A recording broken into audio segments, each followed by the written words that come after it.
کراچی سے آپ کو اپڈیٹ کریں۔ کراچی کے تھانہ کورنگی کی حدود میں پولیو کی ٹیم پر حملے میں 2 خواتین پولیو ورکرز اور 2 پولیس اہلکار زخمی ہو گئے۔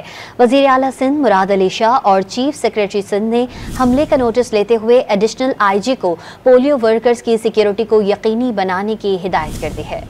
کورنگی میں کچی آبادی کے قریب پولیو ورکرز پولیس اہلکاروں کے ہمراہ ایک فیملی کے گھر پر پہنچے۔ اہل خانہ نے گھر میں موجود بچوں کو پولیو سے بچاؤ کے قطرے پلانے سے انکار کیا، جس کے بعد پولیو ٹیم اور اہل خانہ کے درمیان تکرار ہوئی۔ اہل خانہ نے پولیو ٹیم پر بیلچوں کے ساتھ حملہ کر دیا، جس میں 2 خواتین پولیو ورکرز اور 2 پولیس اہلکار زخمی ہو گئے۔ وزیر اعلیٰ سندھ سید مراد علی شاہ نے کورنگی میں پولیو ٹیم پر حملے کا نوٹس لے لیا، کہا کہ پولیو ورکرز کے ساتھ کسی قسم کی زیادتی برداشت نہیں کریں گے۔ چیف سیکریٹری سندھ آصف حیدر نے کورنگی میں پولیو ورکرز پر حملے کا نوٹس لیتے ہوئے ایڈیشنل آئی جی کراچی کو تمام ملزمان کی گرفتاری کی ہدایت کی۔ واضح کیا کہ پولیو ورکرز پر تشدد کسی صورت برداشت نہیں کیا جائے گا۔ پولیس اور رینجرز کی بھاری نفری نے موقع پر پہنچ کر پولیو ٹیم پر تشدد میں ملوث 4 خواتین سمیت 6 افراد کو گرفتار کر لیا۔ زخمی ہونے والے 2 اہلکار زمان ٹاؤن تھانے میں تعینات ہیں۔ کچی آبادی میں مقیم افراد نے تشدد کے بعد موبائل فون بھی چھین لیے۔